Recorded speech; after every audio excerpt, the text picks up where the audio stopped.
Hi friends, നമസ്കാരം. നമ്മുടെ ഇഷ്ടവിശേഷങ്ങളായ പവിത്രത്തിൻ്റെ അടിപൊളി വിശേഷമായിട്ടാണ് വന്നിരിക്കുന്നത്. അപ്പം എല്ലാവർക്കും വിഷു ആശംസകളോട് അർപ്പിക്കുകയാണ് കേട്ടോ. അപ്പം എല്ലാവർക്കും നല്ല ഐശ്വര്യപൂർണ്ണമായ നല്ല അടിപൊളി ഒരു വിഷു ആയിരിക്കട്ടെ. അപ്പം നമുക്ക് നേരെ വിശേഷത്തിലേക്ക് തന്നെ പോകാം. അപ്പോൾ തുടങ്ങുമ്പോൾ തന്നെ കാണുന്നത് നമ്മുടെ എന്താ പറയുക കണിക്കുന്ന ഇങ്ങനെ തൂങ്ങി നല്ല സൂപ്പറായിട്ട് കിടക്കുന്നതാണ് കേട്ടോ.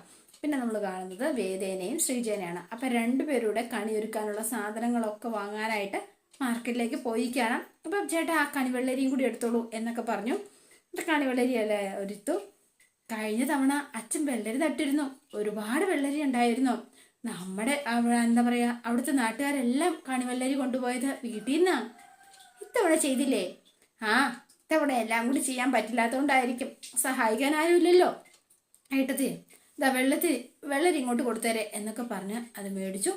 എത്ര രൂപയാന്ന് ചോദിച്ചാൽ അതും പൈസയും പേ ചെയ്തിട്ട് ഇവര് നേരെ അങ്ങോട്ടേക്ക് പോവാണ് കേട്ടോ. അപ്പോൾ ഭയങ്കര സന്തോഷത്തിലാണ് ശ്രീജയും. അപ്പോൾ സത്യം പറഞ്ഞാൽ ശ്രീജയ്ക്ക് ഭയങ്കര എക്സൈറ്റ്മെന്റ് ആണ് കേട്ടോ. എന്താ ചെയ്യുന്നത്? വേദയാണല്ലോ ഇതിനെല്ലാം മുൻകൈ എടുത്ത് ചെയ്യുന്നത് എന്നുള്ളൊരിതുണ്ട്. അപ്പം രണ്ടുപേരുടെ കണിക്കൊന്നയും അതുപോലെ പച്ചക്കറിയും പഴങ്ങളും എല്ലാം വാങ്ങിക്കൊണ്ടാണ് പോണത്. വേദ മുൻകൈ എടുത്ത് ഇതൊക്കെ ചെയ്തിട്ട് കുഴപ്പമാവാതിരുന്നാൽ മതിയായിരുന്നു. അതെ, അതിനിപ്പോൾ എന്ത് കുഴപ്പം? അച്ഛൻ വീട്ടിലില്ലല്ലോ. അച്ഛൻ ഈ തവണ തറവാട്ട് വീട്ടില അച്ഛമ്മയുടെ കൂടെയല്ലേ. ഇനിയിപ്പം നന്ദിനി എങ്ങാനും വിഷു ആഘോഷിക്കാൻ പോവാന്ന് പറഞ്ഞാലോ? അതിനുള്ള ധൈര്യമൊന്നും നന്ദിനി അടുത്തേക്കില്ല. ഇനി അഥവാ പറഞ്ഞാലും അച്ഛൻ വരാൻ പോകുന്നില്ല. അതെന്താ?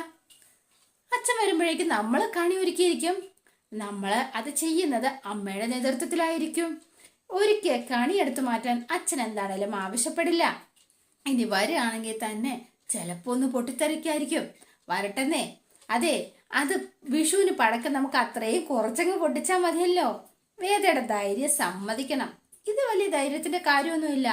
ഒരു തീരുമാനമെടുത്താൽ അത് നടപ്പിലാക്കാനുള്ള മനസ്സ് വേണം, അത്ര മാത്രമേ ഉള്ളൂ എന്ന് പറഞ്ഞു. എതിർക്കും എന്നറിഞ്ഞിട്ടും നമ്മൾ ഒരേ കാര്യം തന്നെ തുടർച്ചയായിട്ട് ചെയ്യുകയാണെങ്കിൽ എന്താ ഉണ്ടാകാന്ന് അറിയോ ശ്രീചേട്ടത്തിക്ക്? എതിർക്കുന്നവന്റെ ശക്തി കുറയും. അതെ, അത് തന്നെയാണ്. വീട്ടിലേക്ക് കടന്നു പോവരുത് എന്ന് പറഞ്ഞ അച്ഛൻ തുടരാൻ പറ്റിയോ? പറ. ഇല്ല. ഭക്ഷണം ഞാൻ സ്വയം പാകം ചെയ്ത് കഴിച്ചോണം എന്ന തീരുമാനം അച്ഛന് അത് തിരുത്തേണ്ടി വന്നില്ലേ? എന്താ, മകൻ വാങ്ങിക്കൊടുത്ത വസ്ത്രം ധരിച്ച് ഇതിപ്പം അച്ഛമ്മയുടെ വീട്ടിലേക്ക് പോയില്ലേ? ശ്രീചേട്ടത്തി നോക്കിക്കോ, വേദേ എന്ന് അച്ഛൻ വിളിച്ച് എന്നോട് കാര്യങ്ങൾ പറയുന്ന ഒരു ദിവസം വരും, എനിക്കത് ഉറപ്പാ എന്ന് പറഞ്ഞു. ഈ വിഷു ഏറ്റവും വലിയ അനുഭവമാകാൻ പോകുന്നത് ശ്രീചേട്ടത്തിക്കാം. അതെന്താ? അതൊക്കെയുണ്ട്. നോക്കിക്കോ, കാര്യം പറ എൻ്റെ വേദ. ഇങ്ങനെ സർപ്രൈസ് തരല്ലേ? അതിൻ്റെ പറഞ്ഞാൽ അതിന്റെ സുഖം പോവും. കാണുമ്പോൾ അത് മനസ്സിലാക്കിയാൽ പോരെ. വാന്നേ എന്ന് പറഞ്ഞുകൊണ്ട് വിളിച്ചുകൊണ്ട് പോവാണ് കേട്ടോ. അപ്പൊ ശ്രീജ ഭയങ്കര എക്സൈറ്റ്മെന്റിലാണ് എന്തായിരിക്കും സർപ്രൈസ് എന്നറിയാനായിട്ട്. അപ്പൊ നേരെ വീട്ടിലേക്ക് എത്തിയപ്പോൾ കമല അവിടെ നിൽപ്പുണ്ട്. എല്ലാം വാങ്ങിച്ചോ മക്കളെ എന്ന് ചോദിച്ചു. എല്ലാം വാങ്ങി അമ്മേ എന്ന് പറഞ്ഞു. അതുകൊണ്ട് അകത്തേക്ക് ചെല്ലുമ്പോഴാണ് നന്ദിനി പുറത്തേക്ക് ഇറങ്ങി വരുന്നത്. കണി വെക്കാനുള്ള സാധനങ്ങളാണോ അതോ ഈ വീട്ടിലുള്ള ആൾക്കാർക്ക് കെണി വെക്കാനുള്ള അടവോ എന്ന് ചോദിച്ചുകൊണ്ടാണ് വരവ്. അച്ഛനില്ലാത്തത് കൊണ്ട് ചിലർക്ക് ചില കാര്യങ്ങളൊക്കെ ചെയ്യാൻ വലിയ ഉത്സാഹമായിരിക്കും അല്ലേ ശ്രീചേട്ടത്തി?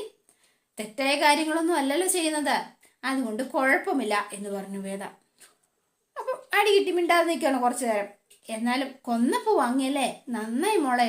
സത്യത്തിൽ ഇക്കൊല്ലം പറമ്പിലെ കൊന്ന പൂത്തില്ല.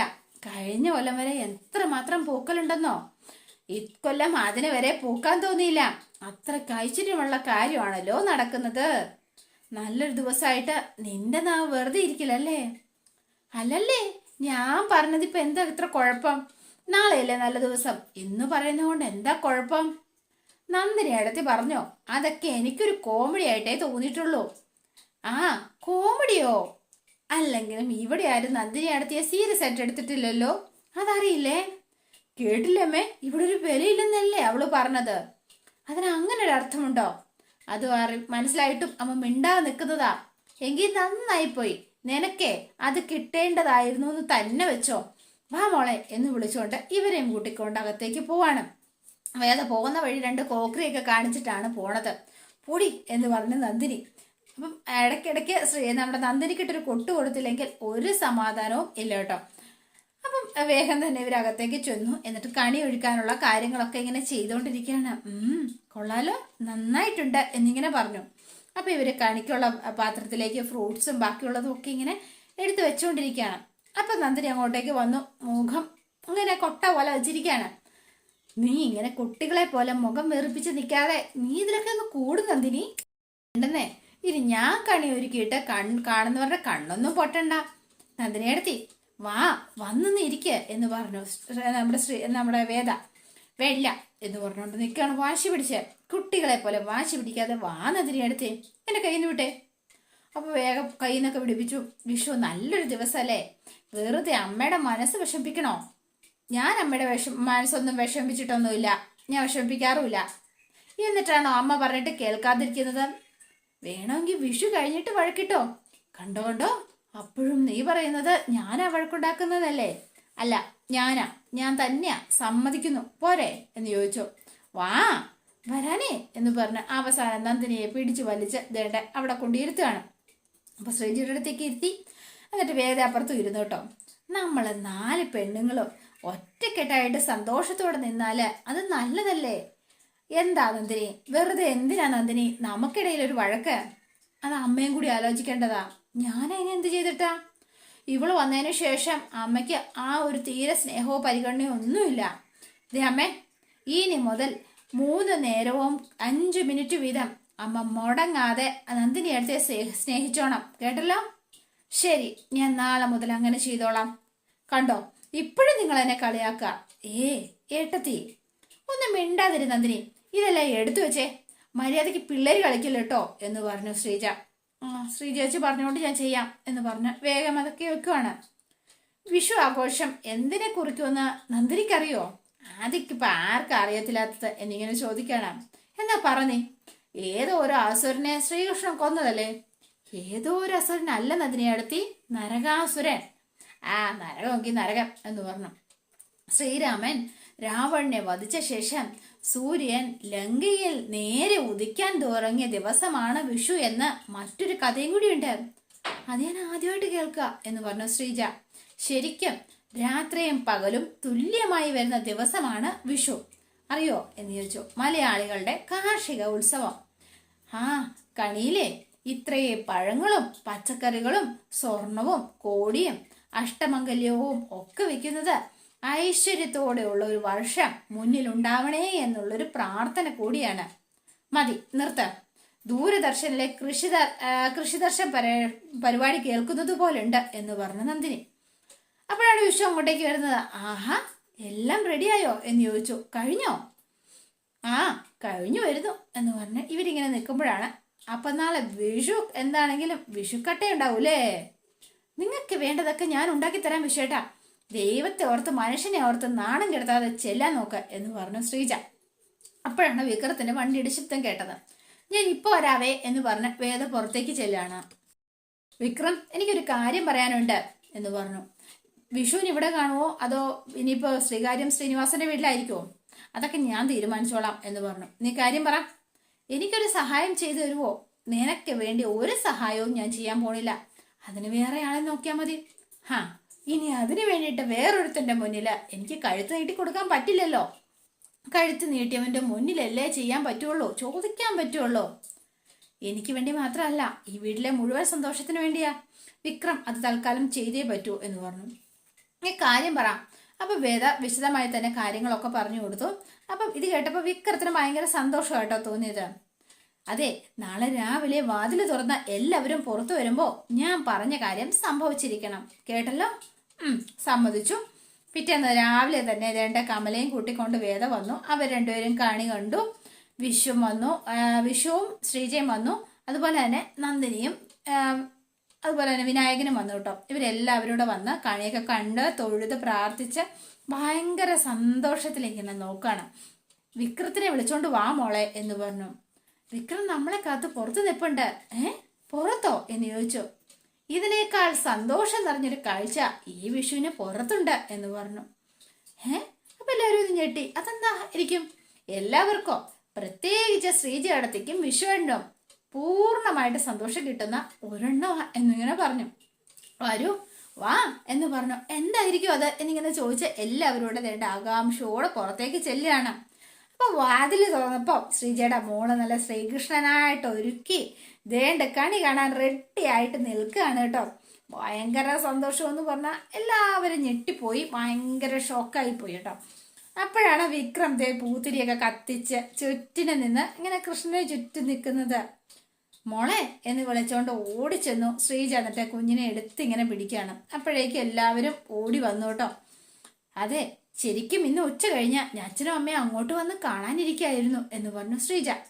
അപ്പം എല്ലാവരും ഇന്നപ്പോഴത്തേനും വേദയാ അപ്പുവിനെ പോയി കൂട്ടിക്കൊണ്ടുവരാൻ പറഞ്ഞത് ഒരു സർപ്രൈസ് തരാൻ വേണ്ടിയിട്ടാന്ന് പറയുകയും ചെയ്തു. അതുകൊണ്ട് ഞാൻ ഇന്നലെ വൈകുന്നേരം തന്നെ ചെന്ന് അപ്പുവിനെ കൂട്ടിയിട്ട് പോന്നിരുന്നു. പിന്നെ മോളെ ഞാനിവിടെ കൊണ്ടുവന്നത് മാത്രമല്ല, വെളുപ്പിനെ വേദയാ അപ്പുവിനെ വന്ന് ഒരുക്കി നല്ല സുന്ദരിയാക്കിയത് എന്ന് പറഞ്ഞു. അപ്പൊ ശ്രീകൃഷ്ണന്റെ രൂപമൊക്കെ ആക്കി നല്ല സുന്ദരിയാക്കി വെച്ചിരിക്കുകയാണെന്നല്ലോ. അപ്പൊ ഭയങ്കര സന്തോഷത്തിൽ ഇങ്ങനെ നിൽക്കുകയാണ് കേട്ടോ. അപ്പൊ കമല നേരെ വേദയുടെ മുഖത്തേക്ക് നോക്കുകയാണ്. കമലയ്ക്കും അത്രയ്ക്ക് സന്തോഷമായി. കാരണം ഈ വീട്ടില് ഇന്നേ വരെ ആർക്കും തോന്നാത്തതാ നിനക്ക് തോന്നിയല്ലോ മോളെ. ഒരുപാട് സന്തോഷമായി, ഒരുപാട് സന്തോഷം. മുഖം ഇങ്ങനെ കടന്നല കുത്തിക്കൊണ്ടിരിക്കുകയാണ് കേട്ടോ. അപ്പൊ അവസാനം വിനായകൻ പറയാ, ഒന്ന് ചിരിക്കടി എന്ന്. ശരിക്കും താങ്ക്സ് ഉണ്ട് വേദ, നീ ഇങ്ങനൊരു സർപ്രൈസ് തരുമെന്ന് ഞാൻ ഒരിക്കലും വിചാരിച്ചില്ല. ഇവിടെ ഉണ്ടെങ്കിലേ നിങ്ങളുടെ വിഷു മുഴുവനാകുമെന്ന് എനിക്ക് നന്നായി അറിയാം. അതാ ഞാൻ ഈ സർപ്രൈസ് ഒരുക്കിയത്. വാ മോളെ എന്നൊക്കെ പറഞ്ഞ് വിഷുവും മോളെയൊക്കെ എടുത്ത് കൊഞ്ചിക്കാണ് കേട്ടോ. ഇനി വിഷു കഴിഞ്ഞിട്ടെന്താ എന്ന് വിഷുത്തിനോട് പറഞ്ഞു മോള്. അപ്പൊ വിഷു നിന്ന് കറങ്ങാണ്. അപ്പൊ വേഗം കമല, അതെ വിഷു കൈനീട്ടം എല്ലാവർക്കും തരുന്നതേ ഈ അച്ചമ്മയാ, അച്ചമ്മ തരാട്ടോ, ഇപ്പൊ കൊണ്ടുവരാട്ടോ എന്ന് പറഞ്ഞു. വാ മോളെ നമുക്ക് പടക്കം പൊട്ടിക്കാം എന്ന് പറഞ്ഞു വിനായകൻ. അയ്യോ പടക്കം എനിക്ക് പേടിയാ. അയ്യോ അതിനെന്താ, കറചക്രവും പൂത്തിരിയും കമ്പിത്തിരിയും ഒക്കെ ഉണ്ടല്ലോ, അത് പോരെ. എങ്കി വാ എന്ന് പറഞ്ഞ് എല്ലാവരോടെ പോയി കമ്പിത്തിരിയും പൂത്തിരിയും ഒക്കെ കത്തിച്ച് ഭയങ്കര സന്തോഷത്തിൽ തന്നെ ഹാപ്പി വിഷു എന്നൊക്കെ പറഞ്ഞ് വിഷു ആഘോഷിക്കുകയാണ്. അപ്പൊ വിഷു കഴിഞ്ഞിട്ട് കമല എല്ലാവർക്കും കൊടുക്കുന്നുണ്ട് കേട്ടോ. അപ്പൊ വിക്രത്തിനും കൊടുത്തു. എല്ലാവരോടും ഒരുമിച്ചിരുന്ന് സദ്യ കഴിക്കുകയാണ്.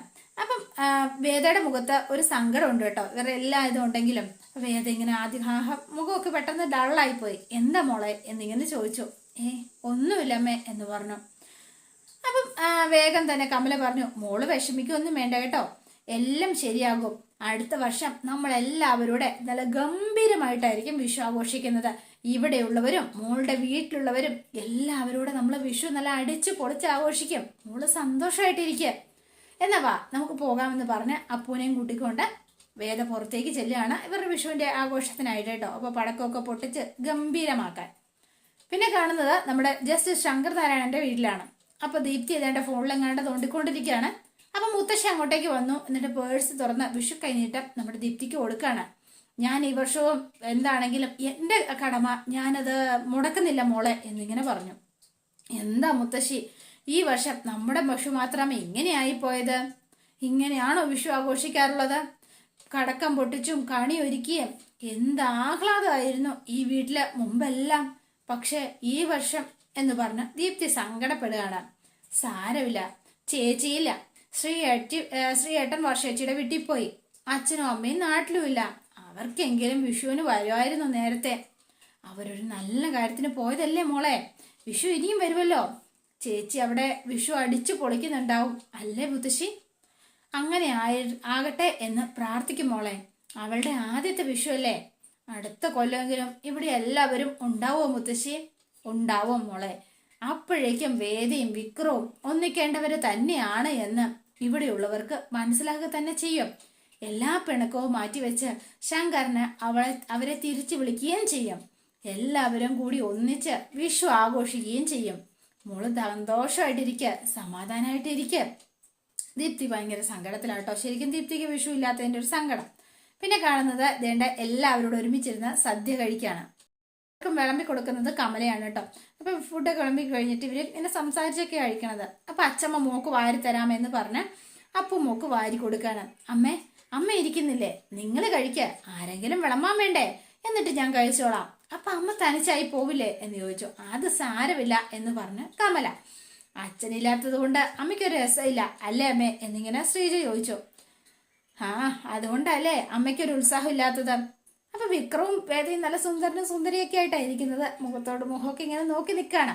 സദ്യയൊക്കെ കഴിച്ചു കഴിഞ്ഞ് പിന്നെ കമല നേരെ മാഷിന്റെ ഫോണിലേക്ക് വിളിക്കാണ്. ആ മാഷിങ്ങനെ അവിടെ ഇരിപ്പുണ്ട് കേട്ടോ. മാഷ് വേഗം ക്ലാസ്സൊക്കെ വെച്ച് കമലയുടെ ഫോൺ എടുക്കുകയാണ്. ഹലോ എന്ന് വിളിച്ചപ്പോഴത്തേനും ഹാപ്പി വിഷു മാഷേ എന്ന് പറഞ്ഞു. അപ്പം വേഗം തന്നെ എന്താ കമലേ, പതിവില്ലാത്തൊരു ആശംസയൊക്കെ? മാഷ് എന്നിവിടെ ഉണ്ടാവേണ്ടതായിരുന്നു. എന്തു പറ്റി? ഇവിടെ എല്ലാവരും കൂടെ ചേർന്ന് വിഷു ആഘോഷിക്കാം ആണോ? നന്നായി എന്ന് പറഞ്ഞു. നമ്മുടെ വീട്ടില് പതിവുള്ളതൊന്നും അല്ലല്ലോ കമലേ ഇതൊന്നും. പക്ഷെ അങ്ങനെ ചില മാറ്റങ്ങളും ഒക്കെ ഉണ്ടാവട്ടെ. അതിന് കാരണം ആ കുട്ടിയാ മാഷേ, ആ വേദ എന്നിങ്ങനെ പറഞ്ഞു. അവള് വിക്രത്തെ പറഞ്ഞയച്ച് നമ്മുടെ അപ്പു മോളെ വിഷുവിന് കൂട്ടിക്കൊണ്ടു വന്നു. ആണോ? ഭയങ്കര സന്തോഷമായി മാഷിന്. രാവിലെ വാതില് തുറന്നു നോക്കുമ്പോ കൃഷ്ണന്റെ വേഷമൊക്കെ അണിഞ്ഞ് നമ്മുടെ അപ്പുമോള് പുറത്ത് നിൽക്കുക മാഷേ. സത്യം പറഞ്ഞാൽ ഞാൻ സന്തോഷം കൊണ്ട് കരഞ്ഞു പോയി എൻ്റെ മാഷേ. സത്യമായിട്ടോ നമ്മുടെ വീട്ടില് ഇനി ഒരുപാട് മാറ്റങ്ങൾ ഉണ്ടാവും മാഷേ എന്ന് പറഞ്ഞു. എൻ്റെ മനസ്സ് അങ്ങനെയാ പറയുന്നത്. ഉണ്ടാവട്ടെ കമല, എല്ലാം നല്ലതിനായിരിക്കട്ടെ എന്ന് മാഷ്. അമ്മ എവിടെ ഇല്ലേ? അമ്പലത്തിൽ പോയി വന്നിട്ടില്ല. വന്ന ശേഷം ഞാൻ അങ്ങോട്ടേക്ക് വിളിക്കാം എന്ന് പറഞ്ഞു. എന്നാ ശരി. പിന്നെ കമല, എന്താ മാഷേ? ഇങ്ങനെയുള്ള ആഘോഷങ്ങളൊക്കെ ആ കുട്ടിയുടെ വീട്ടിലെല്ലാവരും കൂടെ ചേർന്ന് വലിയ രീതിയിൽ സന്തോഷത്തോടെ ആയിരിക്കും നടത്തുന്നത് എല്ലാം അല്ലേ? എന്താണേലും നമ്മളുടെ വീട്ടിലായി പോയി എന്ന് വെച്ചിട്ട് അതിനൊന്നും ഇനി ഒരു കുറവും വരുത്തണ്ട എന്ന് പറഞ്ഞു. അപ്പൊ ഭയങ്കര സന്തോഷമായി കമലയ്ക്കും. മാഷ അങ്ങനെ പറഞ്ഞു കേട്ടപ്പോൾ അപ്പൊ ഇവരിത് പടക്ക പൊട്ടി ഭയങ്കര സന്തോഷത്തില് എല്ലാവരും വിഷു ആഘോഷിക്കുകയാണ്. അതോടെയാണ് ഇന്നത്തെ വിശേഷം അവസാനിക്കുന്നത്. ഇപ്പൊ സ്നേഹക്കൂണ്ട് വിശേഷം എത്തിയിട്ടില്ല കേട്ടോ. എത്തിയാൽ ഉടനെ നിങ്ങളിലേക്ക് എത്തിക്കുന്നതായിരിക്കും. അപ്പൊ പുതുപുത്തൻ വിശേഷമായിട്ട് എത്താം.